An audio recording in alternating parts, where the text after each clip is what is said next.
नमस्कार मो सुश्री आपण स्वागत करुच्ची मो चैनल मो घर रोसई को। आज मैं आपण सहित बहुत कम समय बनूथिबा गोटे हेल्थी और tasty fried rice recipe share करने होउची, जोटा को आपण एई उपाय घरे बनइले बहुत कम समय मध्य बनई पारिबे।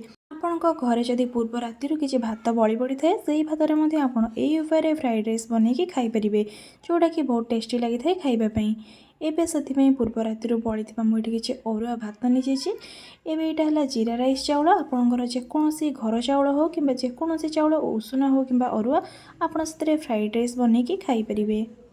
एबे ये गोटे बाउल में किसी अरुआ भात नहीं जाइए सहित ये छोट छोट कटा जाइए गाजर को नहीं जाइए, ये किसी रेड बेल पेपर बा रेड कैप्सिकम को काटिक नहीं जाइए, ये किसी ग्रीन कैप्सिकम नाला से पूर्व रखि शिमला मिर्च को मुझे काटिक नहीं जाइए। एबे ये गोटे बड़ पियाज को एमती छोट छोट करके काटिक नहीं जाइए, किसी बड़ धनिया को काटी नहीं, किसी कंचा लंका ता सहित किसी अदा को काटी नहीं, ये किसी रसुण को भलसे छोट छोट कर काटी नहीं। एबे ये पकईवाई नहीं जाइए गोटे चमच ये हल्दी पाउडर ता सहित ये रहा आम मेन इनग्रेडिएंट्स जोटा है कि शेजवान फ्राइड राइस मसला। ये फ्राइड राइस मसलाटी बहुत भल टेस्ट नहीं आसता आम फ्राइड राइस सहित यही मसला आपण जेकोसी ग्रोसरी शॉप हो कि सुपर मार्केट रे बहुत इजिली मिल जाए। किसी टमाटो सॉस नहीं जाइए, आपन टमाटो सॉस सहित चिली सॉस और सोया सॉस नहीं पारे। एबे चलते नेक्स्ट प्रोसेस को जीवा। एबे गैस को ऑन करके से गोटे कड़ई बसई नहीं, कड़ई किसी रिफाइन तेल को गरम कर सारा पर छोट छोट काटिक रखि पियाज पकईकी किसी समय एमती भाजी नहीं। पियाज हल्का भाजी हो गला से रखि अदा रसुण और कंचा लंका को पकईकी ये भाजी नहीं। कंचा लंका भाजी हो गला से पूर्व जो परिवा सब को काटिक रखी नहीं जमीक गाजर कैप्सिकम आउ रेड बेल पेपर ताको सब को पकईकी भलसे भाजी नहीं।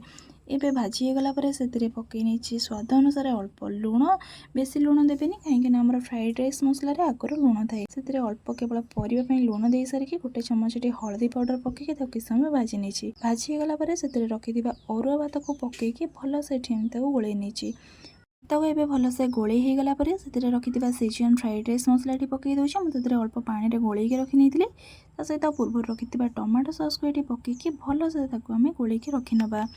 ता सहित आपड़ जो परिवा भाजुवे से सोया बड़ी को चाहिए पकई पारे। मसला और सॉस को पकईकी ये भल से गोले सारा पर आम फ्राइड राइस बहुत भल बास्ना आसला सहित एबे से किसी धनिया पत्र को काटिक मु पकई नहीं। एबे हमारा प्रस्तुत हो शेजवान फ्राइड राइस। केबे थरे आपण माने एई उपाय फ्राइड राइस को घरे बनातु। बड़का भात बड़ी पड़ते जमार भी न फोपाड़ी से फ्राइड राइस बनिकी खाइले बहुत भल लगी थाए। मुझे आउ टे धनिया पत्र रे गार्निश करके सर्व करी। आपण मैंने ये फ्राइड राइस को दही सहित हो कि जेकोसी तरकारी सहित हो खाइबापी बहुत भल लगी थाए। केबे थरे आपण मैंने एई उपाय फ्राइड राइस को घरे निश्चिंत रूपे बनइबे।